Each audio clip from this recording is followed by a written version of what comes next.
Yeah, man. Thanks for doing this. Really appreciate it. No problem. Yeah. Am I okay sitting back, or do I need to? I think you're all right. I feel like the levels are good. Okay. I'm looking at it here, and it looks all right. Okay. But it's interesting. I hadn't seen the Sharknado movies before this week, so I watched them all this week. Where have you been? Which is like, I know it's a total insult to say that up front, but I really enjoyed them. I did. Well, I would hope so, or you wouldn't, or you'd be wasting your time. No, I know exactly. It was really funny when I was watching them. Is all I could think of was the Evil Dead. Was that an influence at all for these movies? Did you think about that at all? Not until the fourth movie. Really? The fourth movie, I wrote a scene. Yeah. That was supposed to be for Bruce Campbell. Bruce Campbell. He was Yeah. going to do a cameo. And then at the last minute, there was a scheduling problem and he couldn't do it. Oh, And interesting. so it became the Texas Chainsaw Massacre people Okay. did the scene instead. And Anthony changed it a bit on set to accommodate them. Yeah. But the idea of Bruce Campbell being a chainsaw salesman, selling a chainsaw to Finn, that just warmed my heart. But until that, no, there was no intentional Evil Dead reference. With the later movies, did the cameos factor into the writing process? Because it's kind of, it's a big part of the later ones. Yeah. So did you like have a list of like maybes and for sures, and you just kind of write these? It's every different combination of the ways it could be done. Some of the times we would know ahead of time who it was going to be. Yeah. Some of them were parts that I wrote just knowing that we needed parts for cameos. Mm-hmm. And then we would find out a little ahead of time, and I would tailor the roles for who we were going to get. And then sometimes we wouldn't know until somebody showed up on set. On the third one, there was a day we were shooting where we didn't know who was going to play the cameo the night before. Mm-hmm. We get to set, and 2 actors show up for the same part.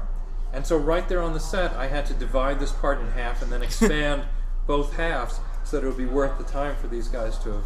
So it's an active process. You're standing there with the people, like as it's going on, and you're like, "All right, we need to adjust something here. Let's jump on this right now." Because that's like a Writers Guild thing, right? Like you're the. These are not union films, so there's no Writers Guild thing. But like them keeping you on set as the writer to like manipulate things like as they come up with the cast and stuff. Is that? I don't know what the Writers Guild rules about that are. I don't. This is a non-union film, and when I'm on set, I am basically there out of the kindness of my heart. Right. Okay. I'm there to help Anthony. Yeah. Because the last thing he needs is to figure out changes to the script. While he's worrying about everything else that's going on. And so for 2 and 3, I was there for most of the shoot. Okay. For the fourth one, less. For the first one, not at all. Yeah. Because I was off shooting my own film in Costa Rica at the same time. American Warships? No, that was AE, Apocalypse Earth. Nice. I wanted to ask you about that because on American Warships, you worked with Melvin Van Peebles. No, I worked with Mario Van Peebles. I'm sorry, Melvin dude. is his dad. I know. That's where I was going with this. So on that, you worked with Mario Van Peebles.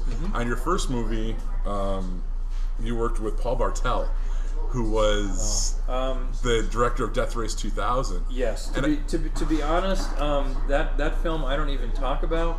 Yeah. Okay. I had a terrible experience on that film, and I actually left the production halfway through. Oh, really? And Paul Bartel's scenes were done after I left. All right, so then we'll confine it to Mario Van Peebles. When you're directing an actor that's a director, what is that like? Especially someone like him who's had, he did New Jack City, and his dad being Melvin and everything. It's a little more challenging. I try not to think about it because that just gets in your head. Right. Yeah. But especially with Mario, I could tell that he was watching everything I was doing. Yeah. And every once in a while, if I would say or do something that he thought was off, he had this look. Yeah. And I would see that, and it would make me stop and think, am I sure? Yeah. Yeah. And there were a few times where I saw that look and I thought, what's he seeing that I'm not seeing? Yeah. Oh, yeah, let me change this. Yeah. And then there were plenty of times where I was like, no, I'm sure. Yeah. So yeah, that comes up, and actors who are also directors will push back a little more, and you have to establish a balance with them. Yeah. And the way to do that, the simplest way, is just, especially if it becomes a real butting of heads. Yeah. You have to take them aside and say, look, if you were directing this film, would you want actors doing this? Put yourself in my place for a second. Put yourself in my place. Yeah. And because they've done it, they can put themselves in my place, exactly. and they know, and they're like, right. All right, yeah, we can see that way. So yeah, but working with Mario was a great experience because he's such a professional. I mean, in that movie, he had huge amounts of dialogue to memorize, and he was cast fairly late in the process, so he didn't have all that much time with the script. And he was a real trooper, and he had it. I won't say he was 100% perfect the minute he stepped on set. Yeah, but he was pretty damn close. That's awesome. That's great. Yeah. I was wondering, like, because this is such like you work in such a specific brand of movies. Were you always a fan of this kind of thing, or did you just kind of happen to find yourself in this arena and now you're just like? It depends how you're defining this kind of thing and this arena. I mean, if you're talking about schlocky B movies, then no. If you're talking about science fiction and action, then yes. Okay, I would much rather have $100 million to make a movie. Yeah, absolutely. So far, nobody's offered me that. Yeah. So I'm working on it. Yeah. If you mean science fiction and action, then absolutely. I mean, I got into this. I mean, when people ask how I got into it, my standard response is Star Trek. Yeah. When I was a very little kid, Star Trek was the one show my mother let me stay up late to watch. And I just loved it. And I wanted to be Mr. Spock or Captain Kirk. And I was just old enough to understand that it wasn't real. And that kind of bummed me out. And I knew I didn't want to be, the regular kind of astronauts, because my earliest memories are the Apollo moon landing, Neil Armstrong. Oh, yeah. And that was just so primitive. I didn't want anything to do with that. Yeah. But I wanted to work on the bridge of the Enterprise, I wanted to be part of the crew. Yeah, why wouldn't you as a kid, Exactly. It's one of those... And it bummed me out that I couldn't do that. Yeah. And then someone gave me a book called The Making of Star Trek. And it was way too dry for a little kid to read, so I went to the picture section. Nice. And one of the pictures in The Making of Star Trek is these studio technicians in their 1960s, attire, working on the bridge of the Enterprise. And it suddenly clicked in my little head, there is a way to work on the Enterprise. Yeah. And so I think that's the seed. That's where it started. And then when I was 12, 13, Star Wars came out and just blew my mind. Yeah. As it does for most people, I think. and so that led me into it. I always loved science fiction. Yeah. And that's where it comes from. So you're like in the specific science fiction arena. Like, were you starting off when you were younger, like writing spec scripts for science fiction, or were you? It depends how you define younger. I'm saying begin when you were starting out. Let's say sure. that. I went to film school at NYU. I grew up in New York, and then I moved out here once I finished my student film. Yeah. Not here. He doesn't. I was going to say he doesn't mean Chicago. Where are we right now? Yeah, exactly. I moved to LA. We transported. And to take over Hollywood. Yeah. And it took a bit longer than I expected. Yeah. But yeah, so I came out and I was trying to get directing work, and I had my student film to show people, and they'd say, well, that's pretty good. Yeah. Why should we hire you to direct a film when we can hire a guy who's made 10 movies and we know will deliver? And so the common advice I got was, well, write a script that we want to make, and then attach yourself to it. Is that how the Mutant Zombies... No, actually, Mutant Zombies was a reaction to me spending years and years doing that and not getting anything made. Yeah. And as that went on for years, I said to myself, if at some point it's just not happening, I'm going to raise money and make my own movie. Yeah. And no one ever wants to admit they fail. No one ever wants to admit it's not happening. Yeah. So it took me a bit longer than it should have to make that decision. But then I had a project that was supposed to go with this producer in Northern California. He was putting together a financing deal, and he asked me to write a script for a urban horror film that could be done really low budget. And so me and a writing partner came up with this script, which at the time was called Restless Dead. Yeah. And we were waiting for this guy, and he had told us that all his deal was done. He just had to sign the contracts with the financiers. And we waited, and I emailed him, and I didn't hear back, and I emailed him, I didn't hear back.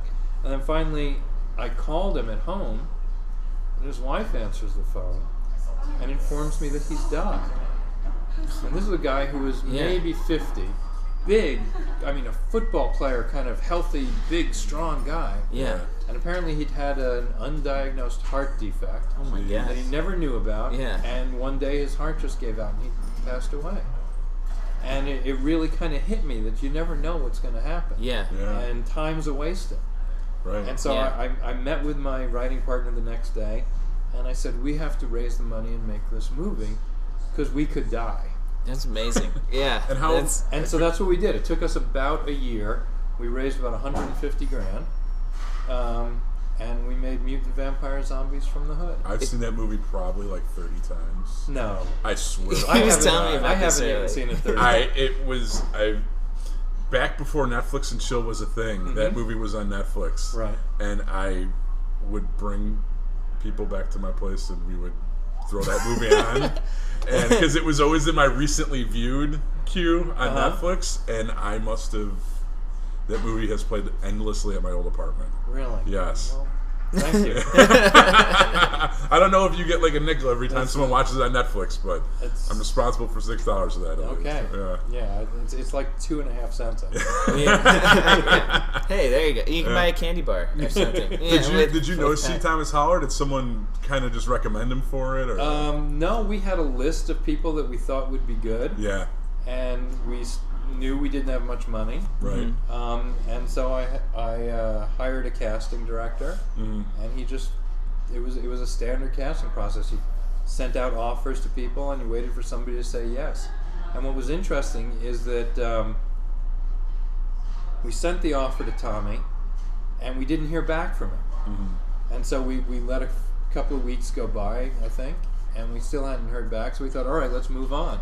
And so we went to the next person down on the list. That person's agent said they were interested, and I was like, okay, but he wasn't really, one of my top choices. Yeah. And then later that same day, we heard from C. Thomas Howell's agent that he wanted to do it, and that's a very tricky thing because once you've made an offer to an actor, it's supposedly a guaranteed offer, and so you are sort of obligated to hire them if they want to do it. And so we spent like a day sort of on pins and needles waiting to see if this next choice was really going to come through or not. Yeah. And then the next day, the casting director contacted them and said, look, this offer is expiring. Is he in or not?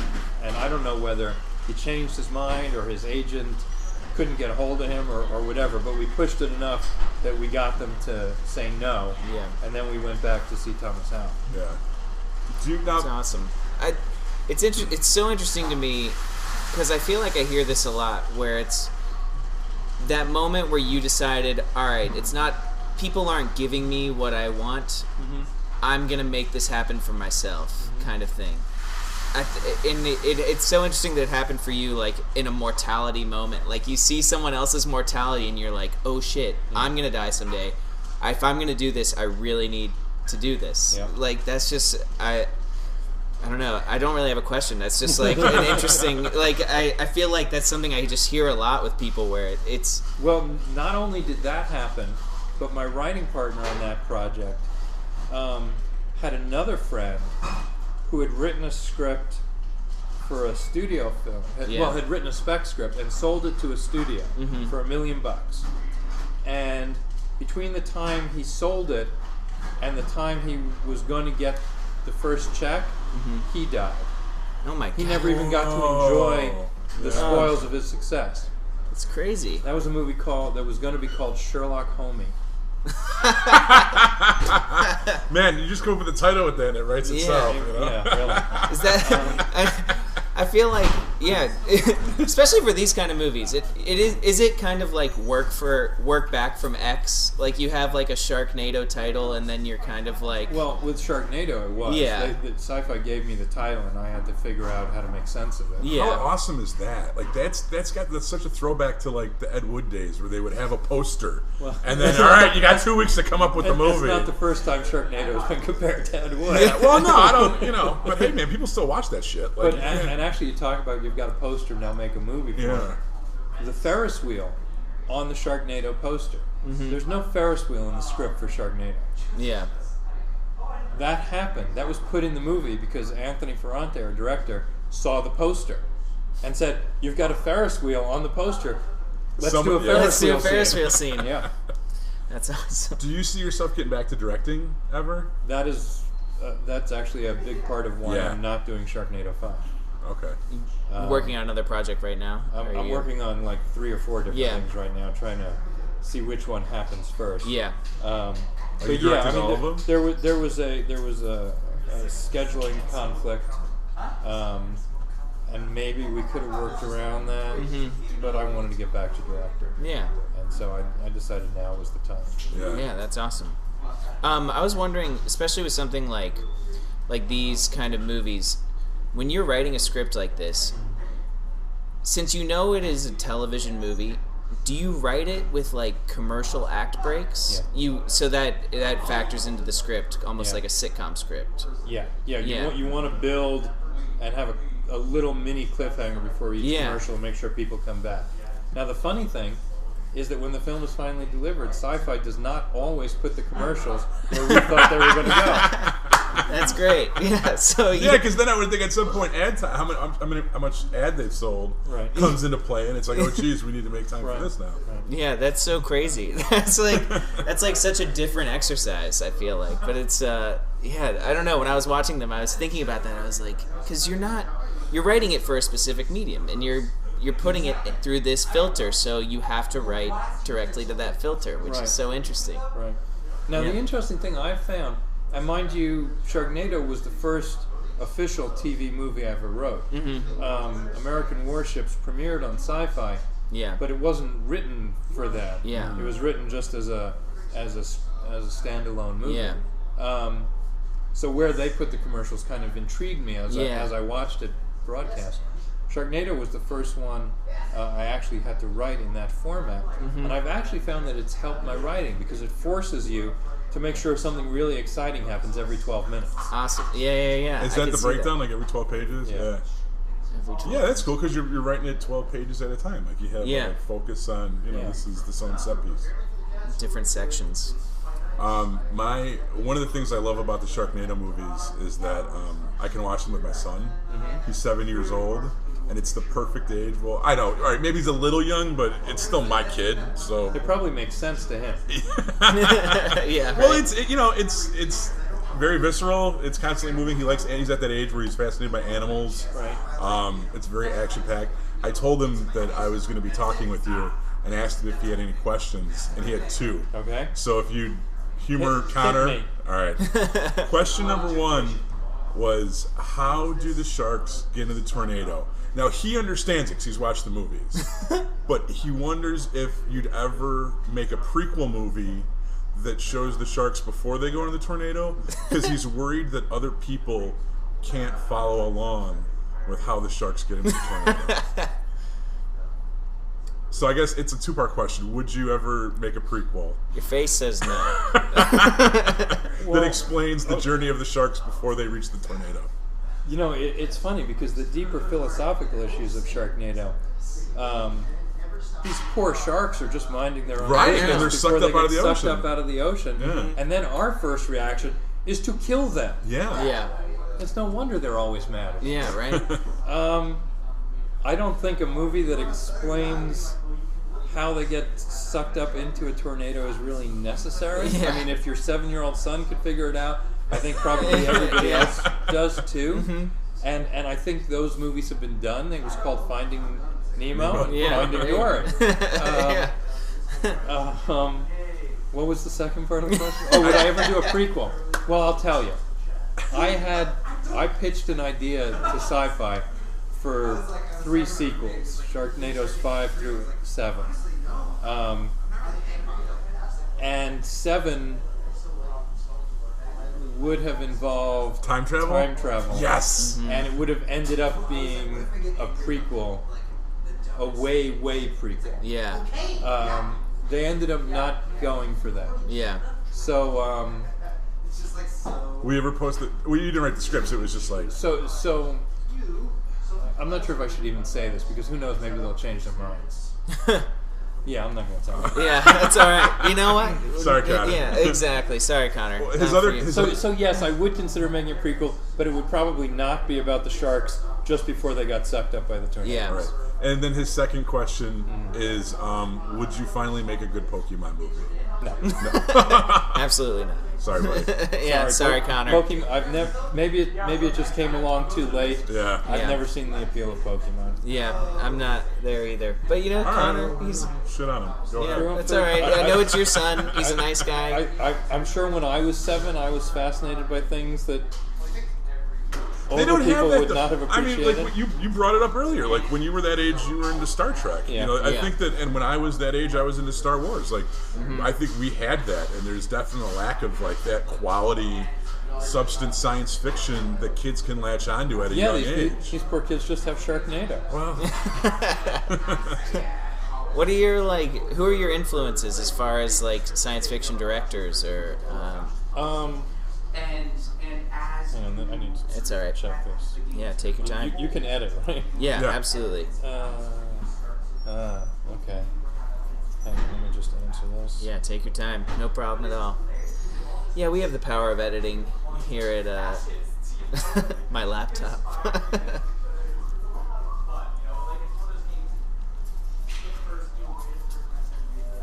I went through all my questions. Do you have a whole lot left? Okay.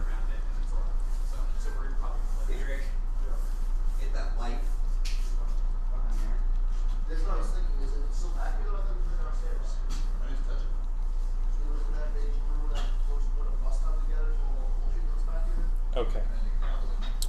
Go ahead. All right. So, yeah, I was just wondering who are your big influence as far as like science fiction directors or science fiction writers? Yeah, I mean, when I was in film school and when I was first coming out here, Lucas and Spielberg were my heroes. Yeah, absolutely. You know, once I saw the Star Wars prequels, half of that dropped away. Yeah. Yeah. Oh my God. Yeah. So Spielberg and Ridley Scott. Yeah. And in recent years, I've come to appreciate James Cameron more than I did early on. One of the things I've realized about Cameron is that while Spielberg and Ridley Scott and John McTiernan and some of the other directors I really like have delivered some not great movies, James Cameron never has. I mean, his worst movie is The Abyss, and that's a pretty good movie. You know? He's never let us down. Now, of course, one of the ways he does that is he's made very few movies. Yeah, that's true. Every 10 years, maybe. 10 years, yeah, I think something like that. So we'll see. Yeah. But so far, he and Spielberg, I guess. Yeah. And Ridley Scott. It's so crazy to hear you say John McTiernan because you never hear that name, and I know it's probably because he hasn't put out a Well, he had a lot of things happen. He had a string of unsuccessful movies, and then he had some legal issues. Yeah. And I think that all put a damper on how Hollywood wanted to deal with it. Even with reverence towards what he did do, I mean, Shane Black is so celebrated and loved now, and he kind of went hand in hand with John McTiernan back in the day, you know. Shane Black. Yeah. I love what he's doing as a director. His movies don't seem to make a lot of money, but I mean, it's, you know, what was the one he just did that was a big The Nice franchise? Guys?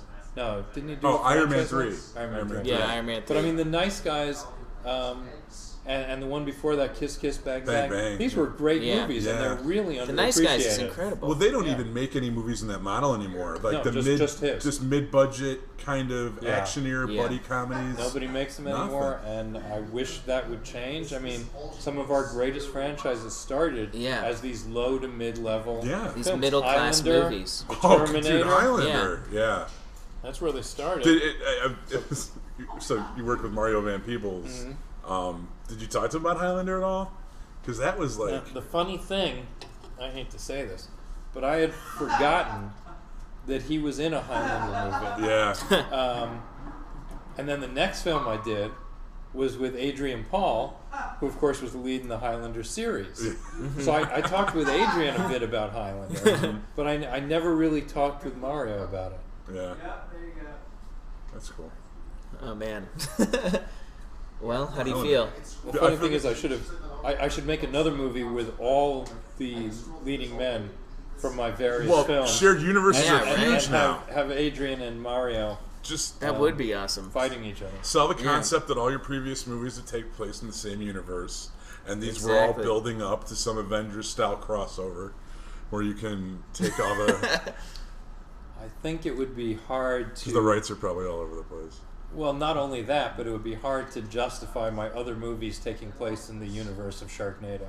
Yeah, that would be true. That was Different something. points in the timeline. That'd be tough. That would be a tough one. Yeah, how do you guys feel? That's it? Feel good? That was easy. Yeah. Yeah. Painless. All right. Well, thank you. Thanks for coming to Thanks. Chicago. Yeah, thanks. Yeah, thanks for making it in, I'm man. here for like... Don't ever let me go.